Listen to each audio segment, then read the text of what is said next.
جہاد پر جانے والے مسلمانوں کے گھر والوں کا بہت خیال رکھتے تھے. ان کے گھروں میں جا کر ان کی عورتوں سے کہتے تمہیں بازار سے کچھ منگوانا ہو تو میں لا دیتا ہوں. بیوہ عورتوں کا پانی بھر دیتے.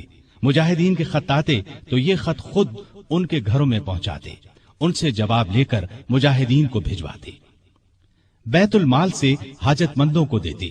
راستوں میں چوکیاں بنوائیں تاکہ رستے محفوظ ہو جائیں. شہروں میں مہمان خانے بنوائے. ملک میں جگہ جگہ نہریں کھدوائیں جن سے آپاشی آسان ہو گئی.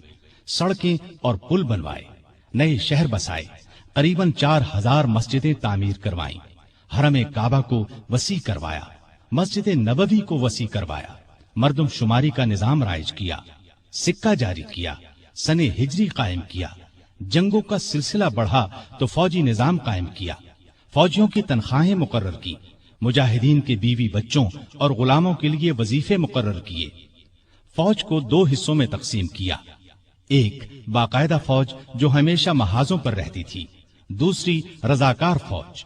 یہ لوگ عموماً گھروں میں رہتے تھے. ضرورت پڑنے پر انہیں محاذ پر بھیجا جاتا. ان کی تنخواہیں باقاعدہ فوج سے کم تھیں. ملک میں جگہ جگہ فوجی چھاونیاں قائم کی. چھاونیوں کے ساتھ استبل تعمیر کروائے. ان میں 4-4 ہزار گھوڑے تیار رہتے تھے. اونٹ بھی موجود رہتے. فوج کے ساتھ خزانچی، طبیب، جراح، غنیمت کے مال کا حساب رکھنے والے، دوسری زبانیں جاننے والے اور دشمن کی جاسوسی کرنے والے بھی رہتے تھے. فوج کی تعلیم کا بھی انتظام کیا. فوج کو یہ ہدایات تھیں کہ دشمن سے جو عہد کرو اس کو پورا کرو. بچوں، عورتوں، بوڑھوں اور راہبوں کو قتل نہ کرو. مال غنیمت میں خیانت نہ کرو. آبادیوں کو ویران نہ کرو. پھلدار درختوں کو نہ کاٹو. جو لوگ جنگ میں قیدی بنا لیے جائیں انہیں ان کے قریبی رشتہ داروں سے جدا نہ کرو. لڑائی میں مارے جانے والوں کے ہاتھ پاؤں، ناک کان نہ کاٹو. قرآن اور حدیث کی تعلیم عام کرتی. سیدنا عمر خود بہت بڑے فقیہ تھے. انہوں نے تمام علاقوں میں فقیہ مقرر کیے. لوگ ان سے دینی مسائل پوچھتے تھے. ان کے زمانے میں اسلام کی بہت اشاعت ہوئی. غیر مسلموں سے اچھے سلوک کی وجہ سے بھی اسلام بہت تیزی سے پھیلا. انصاف کا دامن کسی قیمت پر نہیں چھوڑتے تھے. شام میں مسلمانوں کو مسجد بنانے کے لیے ایک زمین کی ضرورت پیش آئی. زمین ایک یہودی کی تھی. مسلمانوں نے زمین اس سے خریدنا چاہی لیکن یہودی نے انکار کر دیا. مسلمانوں نے زبردستی زمین پر قبضہ کر کے مسجد بنا لی. یہودی نے سیدنا عمر سے شکایت کی. سیدنا عمر فاروق نے حکم دیا کہ مسجد ناجائز طریقے سے بنائی گئی ہے. اسلام اس کی اجازت نہیں دیتا. مسجد کو گرا کر زمین یہودی کو دے دی جائے. چنانچہ زمین یہودی کو واپس دے دی گئی. اس نے اس جگہ اپنا مکان بنا لیا. سیدنا عمر فاروق رضی اللہ عنہ دعا کیا کرتے تھے کہ اے اللہ مجھے اپنی راہ میں شہادت نصیب فرما. مجھے اپنے رسول کے شہر میں موت دے. خلافت کی 11ویں سال اللہ تعالیٰ نے ان کی یہ دونوں دعائیں پوری کر دیں. ذی الحج 23 ہجری میں حج کے لیے مکہ گئے. آپ جب حجر اسود کو بوسہ دیتے تو کہتے تھے اے حجر اسود، میں جانتا ہوں کہ تو ایک پتھر ہے.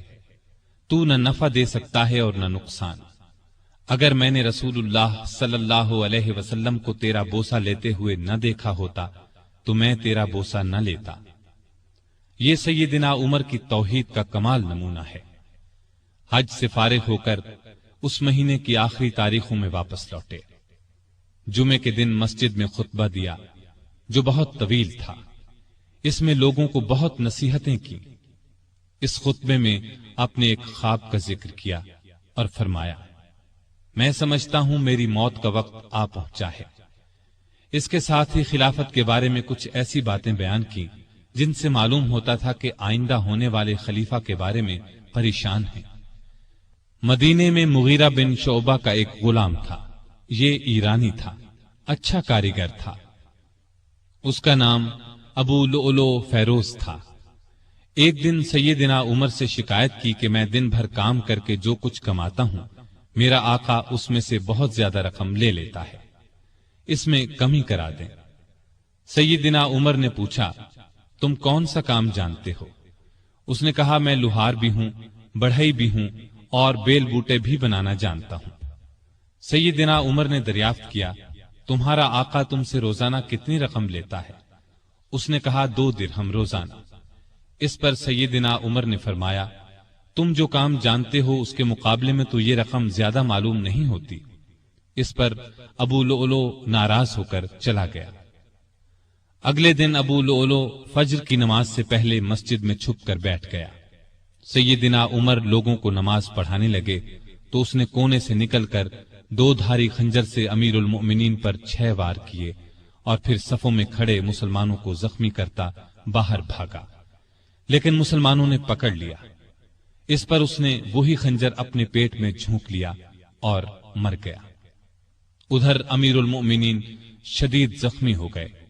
انہوں نے عبد الرحمن بن عوف رضی اللہ عنہ کا ہاتھ پکڑ کر اپنی جگہ کھڑا کر دیا، خود زمین پر گر پڑے۔ لوگوں نے نماز سے فارغ ہو کر دیکھا، جن مسلمانوں کو ابو لؤلؤ نے زخمی کیا تھا ان میں سے 7 دم توڑ چکے تھے، باقی بہت زیادہ زخمی نہیں ہوئے تھے۔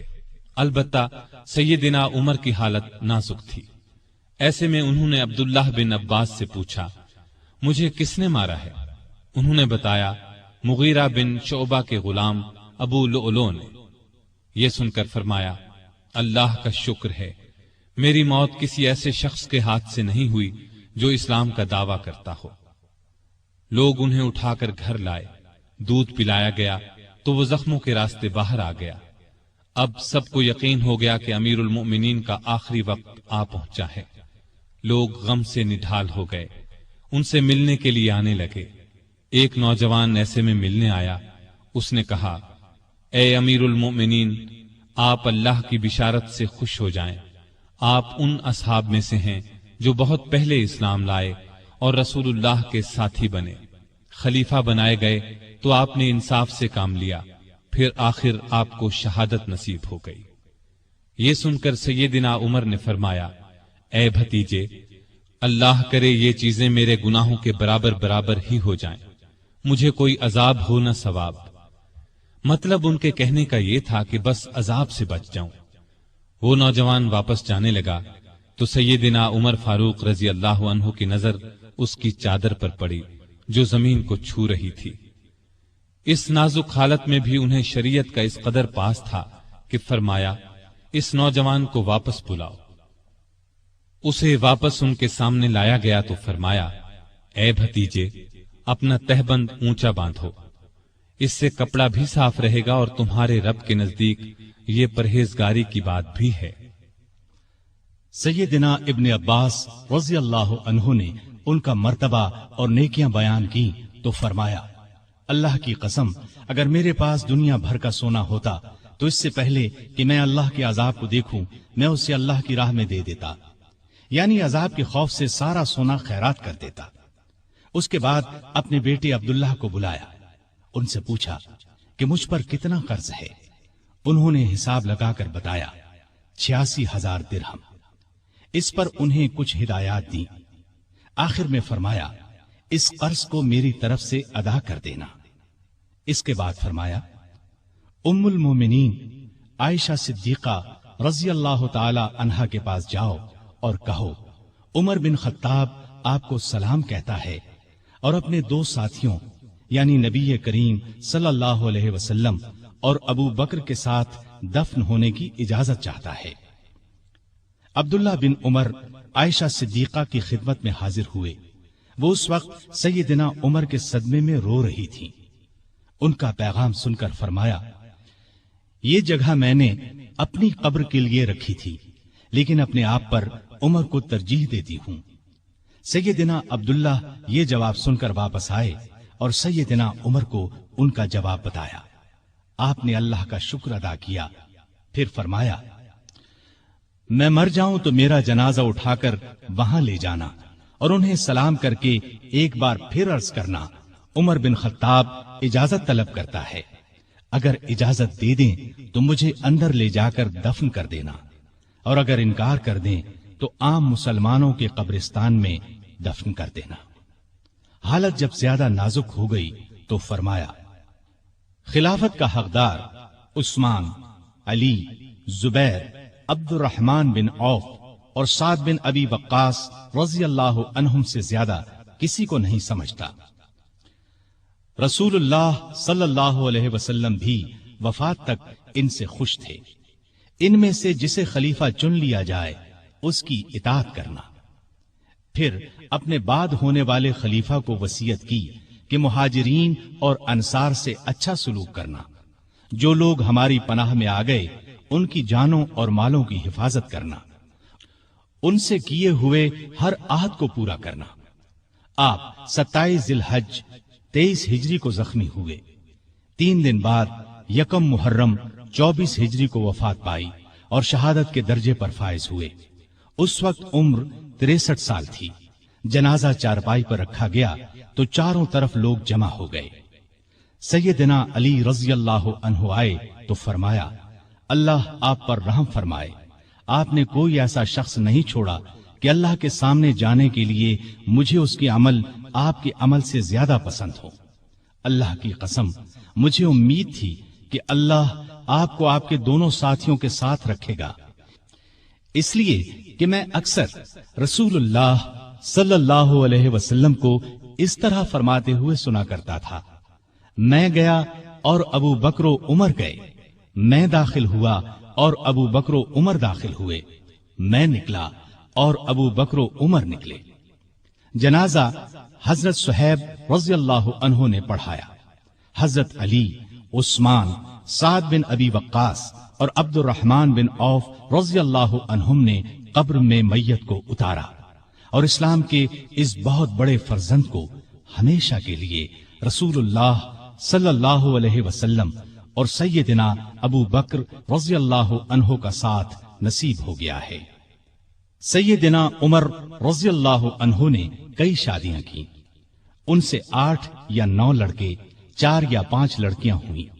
مشہور بیویوں کے نام یہ ہیں: زینب بنت مزعون رضی اللہ عنہا، عاتقہ بنت زید رضی اللہ عنہا، ام حکیم بنت حارث رضی اللہ عنہا، ام کلثوم بنت علی رضی اللہ عنہا۔ اولاد میں سے حفصہ، عبداللہ، عبید اللہ اور عاصم رضی اللہ عنہم بہت مشہور ہیں۔ حفصہ رضی اللہ عنہا کو رسول اللہ صلی اللہ علیہ وسلم کی پاک بیویوں میں شامل ہونے کا شرف حاصل ہے، وہ ام المومنین کہلائی۔ آپ میں اللہ کا خوف انتہا کو پہنچا ہوا تھا، عبادت کا شوق بھی بے حد تھا، راتوں کو جاگ کر نفل پڑھا کرتے تھے۔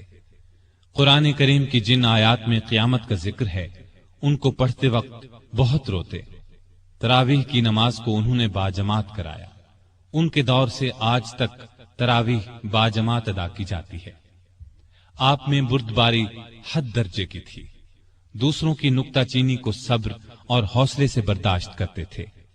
آپ نے ایک وقت میں کبھی دسترخوان پر 2 سالن جمع نہ کیے۔ رسول اللہ صلی اللہ علیہ وسلم اور ابو بکر رضی اللہ عنہ کا بھی یہی معمول تھا۔ نبی کریم صلی اللہ علیہ وسلم سے آپ کو انتہا درجے کی محبت تھی۔ آپ صلی اللہ علیہ وسلم پر اپنی جان قربان کرنے کے لیے ہر دم تیار رہتے تھے۔ کوئی رسول اللہ صلی اللہ علیہ وسلم کی شان میں ذرا سی گستاخی کرتا تو اس کی گردن اڑانے پر تیار ہو جاتے۔ ایک بار سیدنا عمر فاروق رضی اللہ عنہ نے فرمایا، اے اللہ کے رسول، مجھے آپ سے اپنی جان سے بھی زیادہ محبت ہے۔ نبی کریم صلی اللہ علیہ وسلم نے سیدنا عمر فاروق رضی اللہ عنہ کو دنیا ہی میں جنتی ہونے کی بشارت دی۔ سیدنا عمر فاروق رضی اللہ عنہ کے چند اقوال یہ ہیں: بزرگ بننے کے لیے علم حاصل کرو۔ جو آدمی خود کو عالم کہے وہ جاہل ہے، جو خود کو جنتی کہے وہ جہنمی ہے۔ جس سے تمہیں نفرت ہے اس سے ڈرتے رہو۔ بڑھاپے سے پہلے جوانی اور موت سے پہلے بڑھاپے کو غنیمت جانو۔ سب سے بری آوازیں 2 ہیں، نوحہ اور راگ یعنی گانا۔ کم بولنا دانائی، کم کھانا صحت، کم سونا عبادت اور عام لوگوں سے کم ملنا عافیت ہے۔ توبہ کی تکلیف سے گناہ کا چھوڑنا آسان ہے۔ برا چاہنے والوں کی دوستی سے پرہیز کرنا ضروری ہے۔ جو عیب سے واقف کرے وہ دوست ہے، اور جو اس پر تعریف کرے وہ ایسا ہے جیسے دوسرے کو ذبح کر دیا جائے۔ سلامتی گمنامی میں ہے۔ اللہ تعالی سیدنا عمر فاروق رضی اللہ عنہ پر رحمت فرمائے، آمین۔